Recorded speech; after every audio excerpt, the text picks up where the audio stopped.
안녕하세요. 역학 유튜버 유수인입니다. 신축년 새해가 밝았습니다. 올해 같은 경우는 굉장히 코로나가 길어질 것 같고요. 일단 예측은 했는데 그 내용은 추후에 다루도록 하고요. 오늘 같은 경우는 음양오행, 그리고 십천간, 지지, 그리고 육친과 십신에 대해서 간단하게 알아보는 동영상을 만들었습니다. 오늘 사실 1월 2일이라서 가족들하고 다 같이 모여서 식사를 같이 했거든요. 동생들 반응이 굉장히 유튜브가 별로다라는 반응이 지배적이더라고요. 왜냐면 재미가 없다나요? 그래서 오늘은 좀 재미없는 내용으로 하고 추후에 또 재미있는 내용을 하도록 하겠습니다. 오늘은 일단 기초 내용을 정리한 그런 영상입니다. 일단 오행은 나무, 목, 그 다음에 불화, 그 다음에 흑토, 그 다음에 금, 그리고 수, 물수, 이 5개를 우리가 오행이라고 합니다. 그러면 오행은 상생과 상극관계가 있는데요. 목은 화를 생합니다. 목생화죠. 그 다음에 화는 토를 생합니다. 화생토. 토는 금을 생합니다. 토생금. 네. 그 다음에 금은 수를 생합니다. 금생수. 마지막으로 수는 다시 목을 생합니다. 얘를 우리가 뭐라고 하냐면 오행의 상생이라고 합니다. 다시요. 목생화, 화생토, 토생금, 금생수, 수생목. 얘를 오행의 상생이라고 합니다.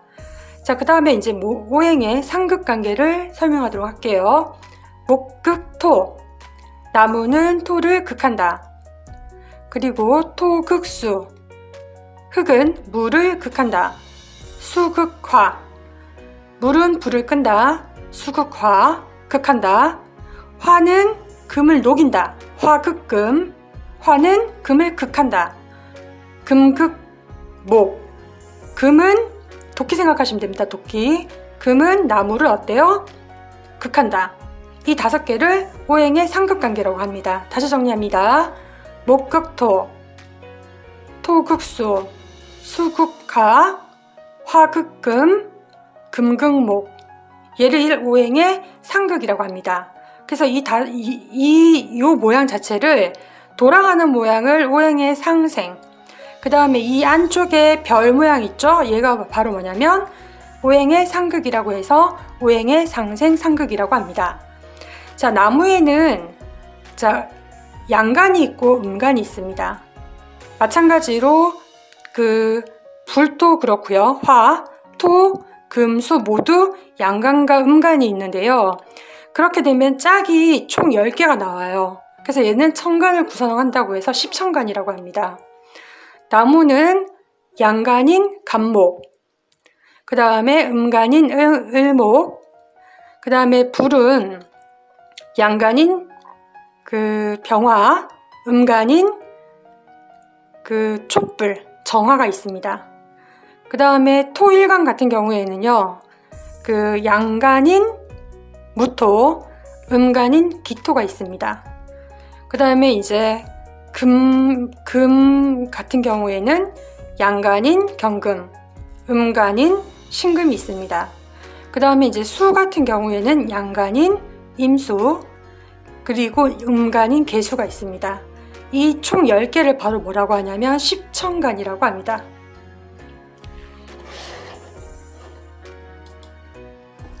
자, 그러면 십천간에도 특징이 있을 건데요. 그 특징을 설명해 볼게요.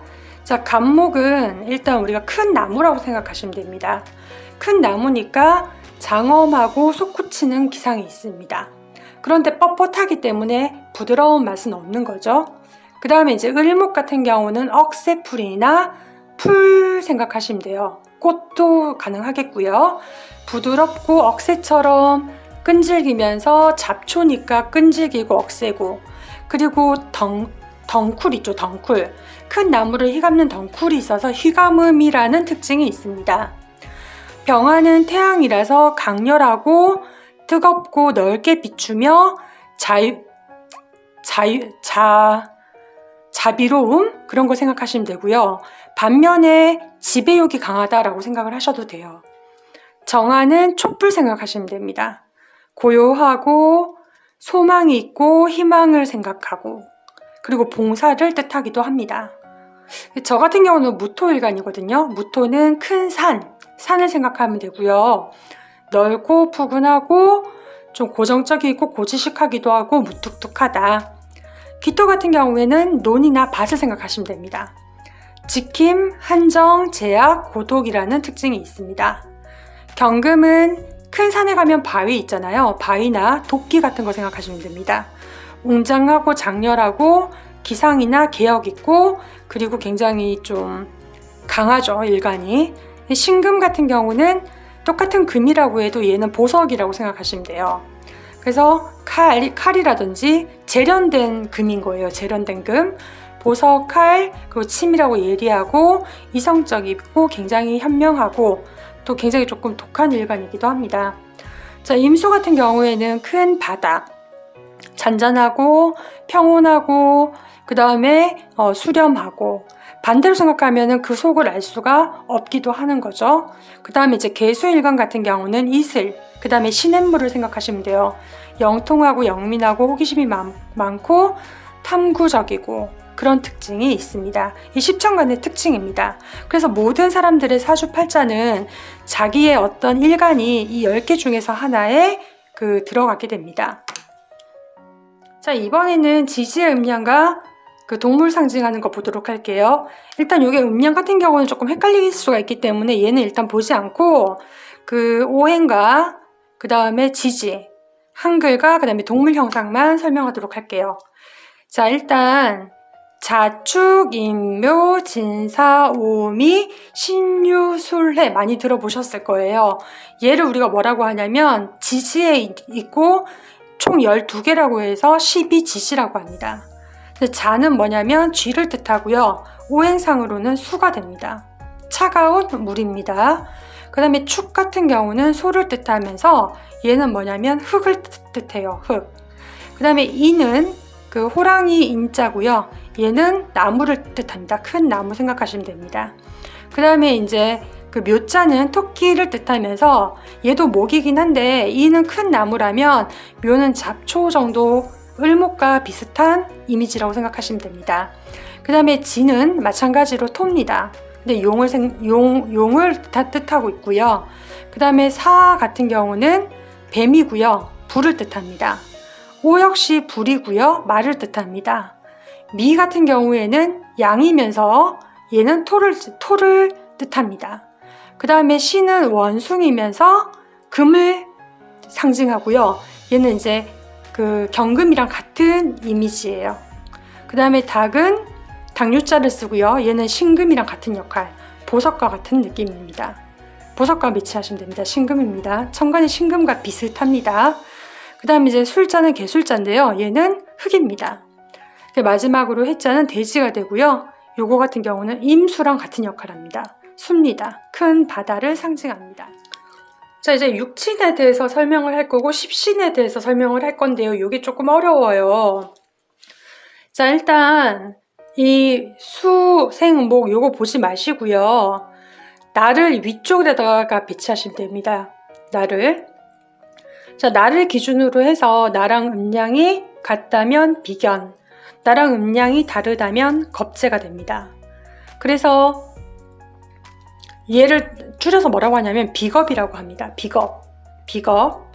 그럼 비겁 하나 나왔죠? 그 다음에 두 번째, 자, 식신. 나랑 음양이 같다면 식신, 음양이 다르면 상간인데요. 얘를 합쳐서 뭐라고 하냐면 식상이라고 합니다. 두 번째죠. 두 개 식상. 세 번째, 식상이 생하는 겁니다. 나랑 음양이 같으면 편재, 음양이 다르면 정재거든요. 요게 바로 뭐냐면 합쳐서 재성이라고 합니다.